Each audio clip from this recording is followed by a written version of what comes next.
జగన్మోహన్ రెడ్డి ఆంధ్ర రాష్ట్ర ముఖ్యమంత్రి ఏదైతే భీమవరం సభలో ఒక ముఖ్యమంత్రికి ఉండాల్సిన హుందాతనమే అనుకోవచ్చు అంటారు. ఎందుకంటే ఆయన పవన్ కళ్యాణ్ పెళ్ళిళ్ళ గురించి, లేదంటే ఈ రాష్ట్రంలో ఉండరు, పక్క రాష్ట్రంలో ఉంటారు, పక్క వాళ్ళని ముఖ్యమంత్రి చేయడం కోసం కష్టపడుతూ ఉంటాడు అని చెప్పి ఆయన చేసిన వ్యాఖ్యలు ఏవైతే ఉన్నాయో దాని మీద మీ అభిప్రాయం? ఒక ముఖ్యమంత్రికి ఉండాల్సిన లక్షణం, మన దేశంలో అన్ని రాష్ట్రాల్లో ముఖ్యమంత్రుల కన్నా మన రాష్ట్రంలో ముఖ్యమంత్రి వెనకబడి ఉన్నాడు.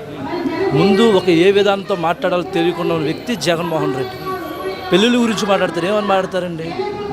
పెళ్లి చేసుకుని ఆయన భార్య ఈ రోజుకి వచ్చి పవన్ కళ్యాణ్ గారు 3 పెళ్ళిళ్ళు అయినాయి. ఒక్క భార్య రోడ్డు ఎక్కి నేను పవన్ కళ్యాణ్ గారు ఇబ్బంది పడ్డాను ఏ ఒక్కలని చెప్పారని ఈ రోజుకి? ఈయన భార్య ఈయనతో పాటు ఒక గుడికి వచ్చిందని కనీసం చెంచులు ఈయన తిప్పేది ఎక్కడికి? కళ్యాణ్ గారు అంటే గుడికి వస్తారు. ఆయన భార్య ఇప్పటికీ రేణుదేశాయ్ గారు ఒక్కరోజు విమర్శించారండి, ఇప్పటికి మంచి వ్యక్తి అని చెప్పారు. ఈయన చెంచుల గుడికి తీసుకెళ్తారు, చెంచులు జైలుకి తీసుకెళ్ళారు. రఘు జగన్ గారు జైల్లో తీసుకెళ్ళి భార్యను కూర్చోబెడతాడు. కళ్యాణ్ గారు 20 మెట్లు ఎక్కిచ్చారండి. ఆయనకి ఈయనకి నక్కకి నాగలేకుండా తేడా ఉంది. ఆయన ఎంత మాట్లాడితే ఆయనకి అంతే నష్టం జరుగుతుందండి. పెళ్ళిళ్ళ గురించి ఆయన ఎంతకాలం మాట్లాడతారో, ఆయన పెళ్ళిళ్ళు మాట్లాడినంతకాలం ఆయన వెనకబడిపోతూనే ఉంటారు. రోజుకు ఒక్కొక్క మెట్టు దిగుతూనే ఉంటారు. అంటే ఈరోజు రాష్ట్రం అంతా కూడా ఉద్యమాంధ్రప్రదేశ్గా మారిపోయింది. ఈరోజు అంగన్వాడీలు, మున్సిపల్ వర్కర్లు, ఆశా వర్కర్లు, ఈవెన్ వాళ్ళ సొంత సైన్యంగా చెప్పుకునే వాలంటీర్లు కూడా నిరసనలు తెలుపుతున్న పరిస్థితి. ఈరోజు అవన్నీ పక్కన పెట్టేసి ఆ సమస్యల గురించి మాట్లాడకుండా కేవలం ప్రతిపక్ష నాయకుల మీద వ్యక్తిగత విమర్శలు చేయడానికి సభలు పెట్టినట్టుగా జగన్మోహన్ రెడ్డి కనిపిస్తుందనే వాదన అయితే చాలా బలంగా వినిపిస్తూ ఉంది. మీరేమంటారు? ఒకటేనండి, ఈ రాష్ట్రానికి ఎప్పుడైతే పొత్తు పెట్టుకున్నారో ఆయనకు భయం పుట్టుకుంది. ఇంట్లో టీవీలు పగిలిపోతున్నాయి. నేను ఓడిపోతాను అనుకున్నారు. కళ్యాణ్ గారు సీఎం అభ్యర్థి అయినా సరే తర్వాత తెలుసుకుందాం, ఎలక్షన్ తర్వాత ఎవరో తెలుసుకుందాం. ముందు ఈ రాష్ట్రాన్ని వెనక పనికిరాడు, ఈయన పనికిరాని వ్యక్తి. ఈయన ఉంటే ఆంధ్రప్రదేశ్ రాష్ట్రం కుదుట్టుబడిద్ది, ఈయన వల్ల రాష్ట్రం వెనకబడిపోద్ది, ఇంకో 5 ఏళ్ళు వెనక్కి వెళ్ళిద్దని కళ్యాణ్ గారు రాష్ట్ర భవిష్యత్తు కోసం తీసుకున్న నిర్ణయాన్ని ఆయన ముచ్చమట్లు పడుతున్నాయి. పార్టీ ఎంపీలు ఎమ్మెల్యేలు మార్చి 175 మాయా అన్నారు, 170 వైనాట్ అన్నాడు. ఈరోజు ఆయన ఎమ్మెల్యేలను కాపాడాలనుకో పరిస్థితి, ఆయన ఎంపీలను కాపాడాలనుకో పరిస్థితి వచ్చిందంటే కారణం ఈ పొత్తు ఎఫెక్ట్. సీఎం అభ్యర్థి ఎవరనేది మా అధినాయకులు నిర్ణయిస్తారు. ఆ ఒక్క కళ్యాణ్ గారు తీసుకున్న నిర్ణయమే రాష్ట్రంలో జగన్మోహన్ రెడ్డి అన్న వ్యక్తి సీఎం పీడ మీద కూర్చుంటే అనర్హుడు, జైల్లో ఉండాల్సిన నాయకుడు ఇక్కడ ఉన్నాడనే నిర్ణయంతో తీసుకున్నాడు. అది ఆయనకు ముచ్చమట్లు పట్టిస్తున్నాయి. దానివల్ల ఆయనకి ఏం తెలియాలో ఏం మాట్లాడాలో అర్థం కాక పెళ్ళిళ్ళ గురించి మాట్లాడుతున్నారు. ఏమని మాట్లాడతారని పెళ్ళిళ్ళ గురించి మాట్లాడమంటారా? అలా తాతగారి గురించి మాట్లాడమంటారా? షర్మిలా గురించి మాట్లాడమంటారు? మా పద్ధతి కాదు, మా జనసేన పార్టీ విధానం కాదు కాబట్టి మేము దాని గురించి ఎక్కువగా మాట్లాడుతున్నా. ఆయనకి ఇంగిత జ్ఞానం కూడా లేదు. అలాంటి వ్యక్తిని జైల్లో ఉన్న నాయకుడిని తీసుకొచ్చి మన నెత్తి మీద కూర్చోబెట్టారు రాష్ట్ర ప్రజలు. వాళ్ళు తెలుసుకున్నారు, వాళ్ళలో మార్పు వచ్చింది. ప్రతి సామాజిక వర్గంలో కూడా రేపటి నుంచి ఆల్రెడీ మొదలైపోయింది.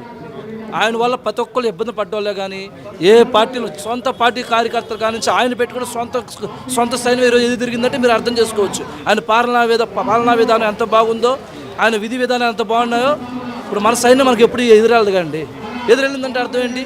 మీరు తీసుకునే నిర్ణయాలు, మీరు చేసిన విధానాలు, రాష్ట్రాన్ని వెనకబెడతారు చేస్తున్న విధానాలను బట్టి వాళ్ళందరూ సొంత సైన్యం కూడా ఎదురు తిరిగింది. ఈరోజు ఈ పొత్తులకు సంబంధించి కూడా తీవ్రమైన విమర్శలు చేస్తూ ఉన్నారు మొదటి నుంచి కూడా. ఓ పక్క పొత్తులు పెట్టుకోవడం ఏదో పెద్ద మహాపాపంలా మాట్లాడుతూ ఉంటారు, మరోపక్క ఈ పొత్తును విడగొట్టడానికి ముఖ్యమంత్రి పీఠాన్ని అడ్డం పెట్టుకుని అసలు ముందు ముఖ్యమంత్రి ఎవరో తేల్చుకోండి అన్న విధంగా వాళ్ళు చిచ్చులు పెట్టే విధంగా విమర్శలు చేస్తున్న తీరు మీరు చూస్తూ ఉన్నారు. దీని గురించి పొత్తు అన్నది పాపం కాదండి. సొంత తండ్రి కాంగ్రెస్ పార్టీ అధికారంలో రావడానికి పొత్తు పెట్టుకొని అధికారంలోకి వచ్చాడు. ఆ అధికారం అనిపిస్తే ఈరోజు ఈయన అధికారంలో వచ్చాడు. పొత్తు అన్నమాట అది ధర్మాసందర్భంగా వెళ్ళిపోద్ది. ఈ రోజు ఈ ధర్మం ఎటు వెళ్ళాలనుకుంటే అటు వెళ్ళిపోద్ది. ఎందువల్ల పొత్తు అనేది వస్తుంది? ఈ రాష్ట్రంలో ఒక అవినీతి పరుడు, ఒక రావణ రాసు లాంటి వ్యక్తి సీఎం పీడ మీద కూర్చోవడం వల్ల ఈరోజు పొత్తు అనేది ఏర్పడింది. అదే ఇంకోళ్ళు ఉంటే ఈ పొత్తు వచ్చేది కాదు. నీ తీరు, నీ ప్రజా విధానాలు చూడండి. రోడ్ల మీద వెళ్తే 8 మంది జనాభా ఎంత ఈ చేతి వేస్తున్నాడు, ఆ చేతితో లాక్కుంటున్నాడు. 8 మంది రోడ్ల మీద యాక్సిడెంట్లు అవుతున్నాయి. ఈ పొత్తు అన్న కారణం నువ్వు చేసుకున్న పాలనా విధానం వల్లే పొత్తు ఏర్పడింది. నీ తీరు, సామాన్యాన్ని అరెస్ట్ చేసిన విధానం కానీ ఏదైనా సరే ఒక్కటి కూడా సక్రంగా జగన్మోహన్ రెడ్డి ఒక్కటి కూడా చేయలేదు. ఆయన విధి విధానాలు ఏది కరెక్ట్గా లేవు. పాలనా విధానం చేతగాని సీఎం. అలాగే ఇప్పుడు తాజాగా వ్యూహం అనే సినిమా, గత ఎన్నికల్లోనేమో లక్ష్మీ ఎన్టీఆర్ అని చెప్పి రామ్ గోపాల్ వర్మ ఒక సినిమా తీసుకొచ్చి నానా రచ్చ చేశాడు. ఇప్పుడు మళ్ళీ ఇంకా 3 నెలల ఎన్నికలు ఉన్నాయి.